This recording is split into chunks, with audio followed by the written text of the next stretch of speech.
Pero también podríamos implementar las mismas soluciones que se han propuesto en el Reino Unido. ¿De qué se trata todo esto? Amaro Gómez Pablos, Jean-Pierre Salinas y Jennifer Ulloa nos cuentan en la siguiente crónica. Entramos a Wandsworth. Es la cárcel más grande de Inglaterra y una de las más antiguas aún operando en Europa. Tras estas rejas estuvo el célebre escritor Oscar Wilde por ser homosexual. En las celdas de esta cárcel victoriana del siglo XIX, otro connotado el año pasado, Julian Assange, el fundador del portal Wikileaks. Supervision and care takes place on each wing, whereas historically would have taken place from here, from afar. Estamos en el punto neurálgico de la prisión, al interior de la torre de vigilancia de la que se desprenden 5 brazos.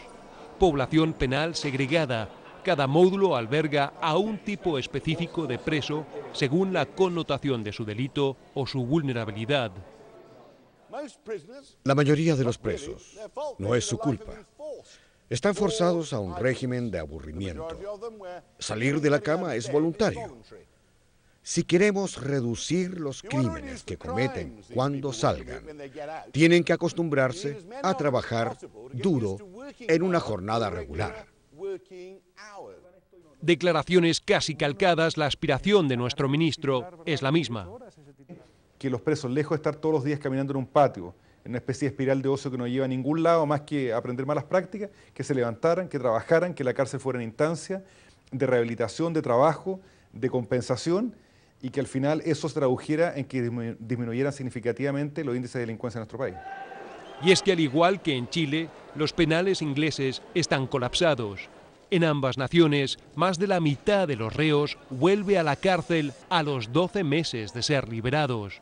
Es una rueda giratoria, un gastadero de dinero que además no contribuye a bajar la criminalidad. Chile y el Reino Unido tienen algo en común. Ambos son los países que más encarcelan en sus respectivas regiones. Pero aquí se han dado cuenta de que poner a personas de manera masiva tras las rejas es algo que no funciona y además sale demasiado caro. Por eso han dicho que es hora de cambiar. En jaque, una revolución a nuestro sistema carcelario. Hablamos con presos en talleres en Inglaterra y con sus pares en Chile. Modelos a escala de un cambio que se viene. Y consultamos la voz de los expertos. Hagamos que sea trabajo duro, que hagan cosas prácticas, que deriven en capacitación para sus proyecciones laborales. Paguémosles como corresponde para que puedan contribuir a su manutención. Compensar a las víctimas a través de un fondo por el crimen cometido. Y ahorrar dinero para que no salgan desvalidos. Parece un círculo virtuoso. Sí, creo que es un círculo virtuoso.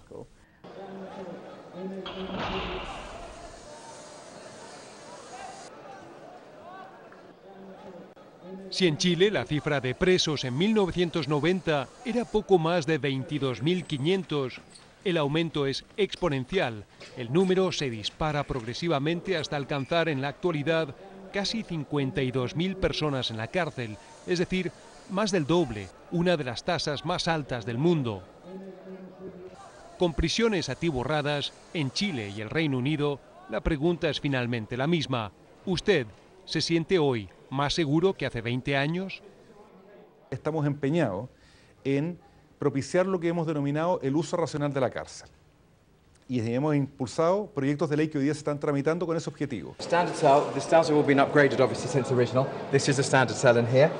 Julian Hosken, del Servicio Penitenciario de Su Majestad, así llamado, muestra una celda tipo. Baño individual, un lavabo, tetera y televisor son los aportes del Estado.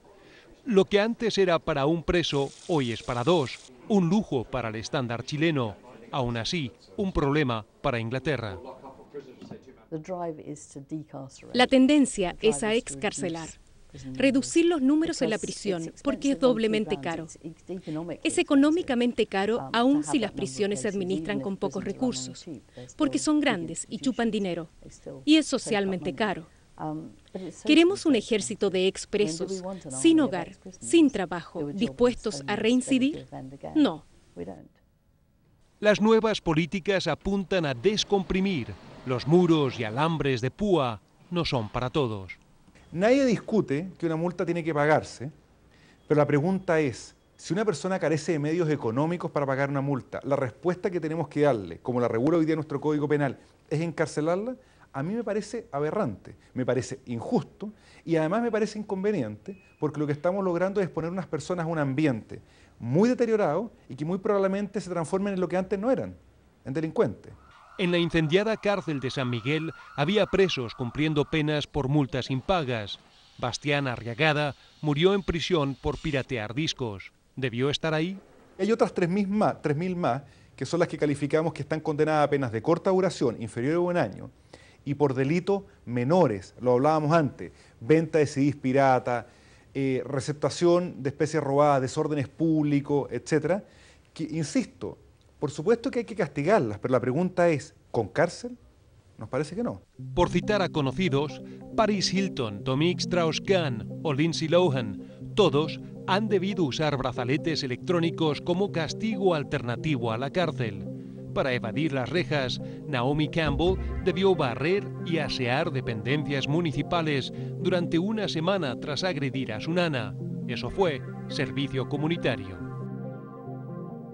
Son medidas extensivas al resto de la población, pero el plato de fondo a las reformas es otro, y lo saben bien los presos en la cocina de Wandsworth.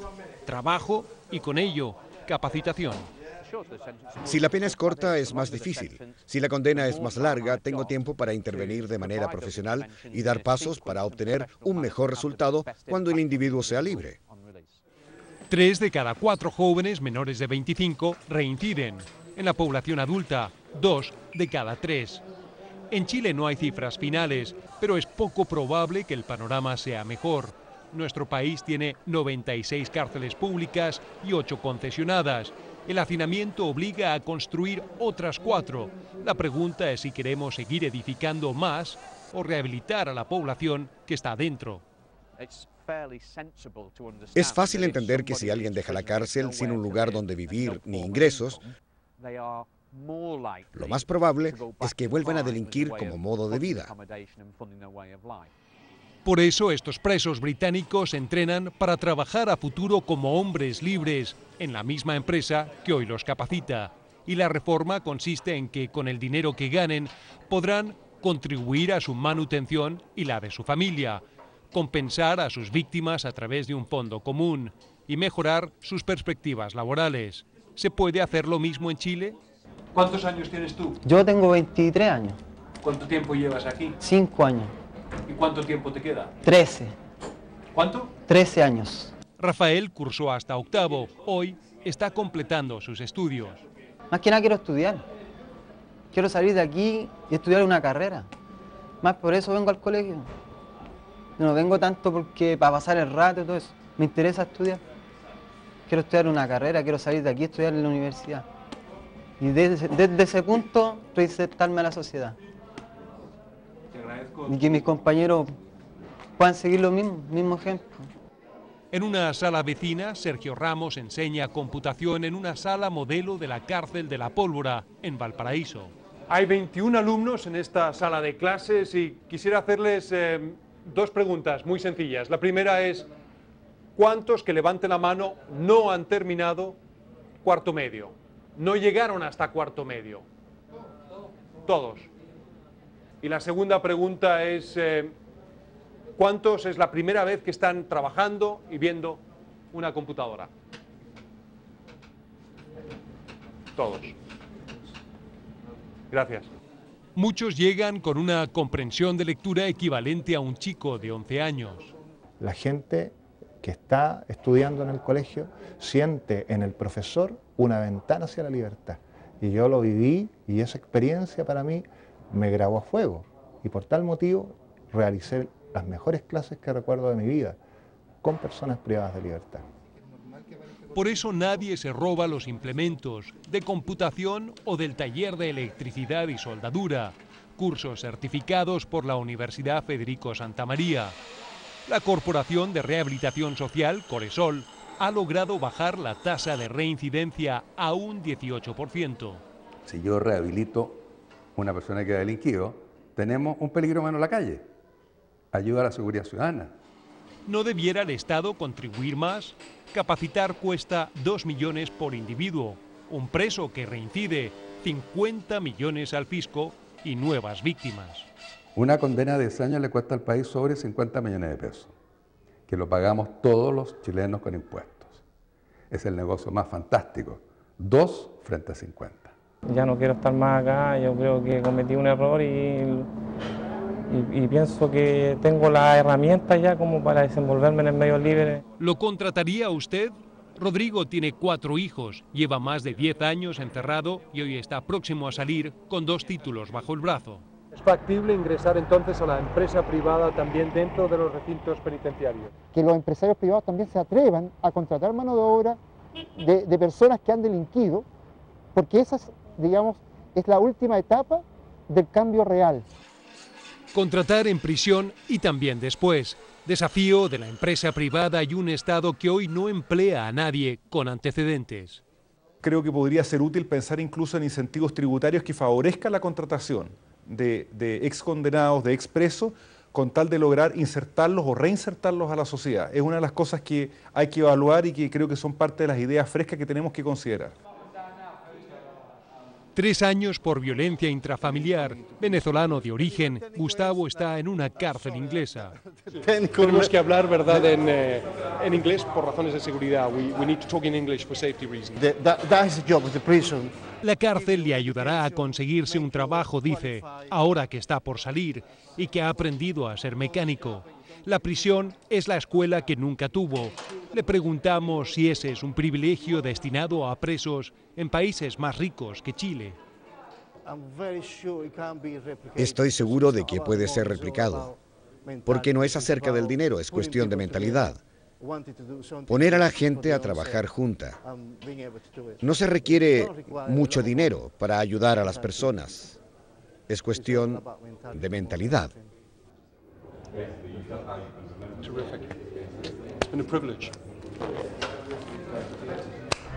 Bueno, como siempre, después de una crónica queremos profundizar en el tema que se trató y para eso hoy vamos a hablar con José Maldonado, que es presidente de la Asociación Nacional de Oficiales y Funcionarios Penitenciarios.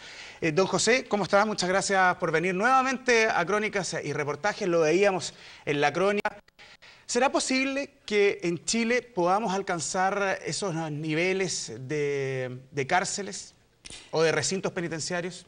Es el anhelo de muchos, es el anhelo de autoridades, el anhelo nuestro y también, por supuesto, una demanda de la población penal, pero hay que ser realistas. A corto plazo me refiero, a corto plazo es imposible. Imposible pensar que podemos bajar los niveles de hacinamiento sin afectar la seguridad pública en este país y elevar el nivel de vida de la población penal. A corto plazo eso es imposible. ¿Por qué? Es tan grave. ¿Pasa solo por una cuestión de dinero? No, solamente hay una carencia de recursos enorme, como ya la sabemos, pero además tiene que ver el tema cultural es un tema potente dentro de la población penal. Es decir, hoy día esta administración subió a 1.500 pesos la ración de San Miguel para desincentivar a los reclusos a cocinarse y de esa manera proveerles una mejor cantidad y calidad de alimentación. Y así retira los cilindros de gas del CP de San Miguel. Pero en otros recintos penales no hemos visto si vamos a tener esa misma acogida de la población penal para que ellos desistan de prepararse la alimentación usando los cilindros de gas. Pero en otros aspectos también, no solamente en la alimentación, para disminuir el hacinamiento. ¿Qué se requiere? ¿Inyección económica, cambio en la legislación? Es que tenemos una carencia de 16.000 plazas, o sea, hay 16.000 presos de más en Chile que no tienen cómo vivir dignamente dentro de una cárcel. Entonces, ¿cómo generar la construcción hoy día de penales a corto plazo para poder dar abasto a esta gran demanda? Es un problema que no tiene solución hoy. Por eso nosotros decimos que estos anuncios tienen que ser realistas, porque si estamos generando una expectativa sobredimensionada y vamos a fracasar a corto o mediano plazo, no nos parece adecuado. Señor Maldonado, hace 8 meses fue el incendio en la cárcel de San Miguel. ¿Qué ha pasado? ¿Qué ha cambiado? ¿Ha sido suficiente? O sea, para nosotros creo que eso va a marcar la historia de la institución, va a marcar la historia de vida de la gente que trabajó ahí, que enfrentó este siniestro, de los familiares que perdieron a sus seres queridos. La historia nacional se ha marcado con sangre en este hecho. ¿Ya ha cambiado? ¿Qué ha cambiado? ¿Sí? Esta administración, como yo acabo de decir, ordenó retirar los cilindros de gas de San Miguel, por tanto, baja en alguna medida la cara de combustión. Se dispuso el traslado de algunos reclusos de este recinto a otros penales, Pero aquí está el problema. O sea, en San Miguel podemos haber generado mejoras en las condiciones. Pero ¿cuáles son las condiciones de hoy día del resto de los penales tradicionales? O sea, ¿consideran ustedes que se desvistió un santo para vestir a otro? Se está afectando a otros recintos que tenían un nivel de hacinamiento más bajo y ahora tienen un nivel más alto y más alto de complejidad. ¿Y eso ustedes lo han hecho saber a las autoridades? Nosotros le hicimos ver a las autoridades que los traslados de los reclusos tienen que obedecer a razones técnicas y profesionales en virtud de la clasificación y la peligrosidad del sujeto. No puede ser un traslado meramente bajo un factor cuantitativo, porque así vamos a comprometer la seguridad de otro recinto penal y esas vidas que se puedan perder ahí no pueden ser responsabilidad nuestra. ¿Y eso no se ha hecho? Eso no se ha hecho responsablemente. ¿Y por qué no han sido escuchados, creen ustedes? Nosotros creemos que las personas que están a cargo de la institución en este minuto, el director nacional, cree estar haciendo lo correcto y, insisto, o está mal asesorado o no está prestando el oído que debe de prestar a las asociaciones gremiales. ¿Y qué hemos aprendido entonces?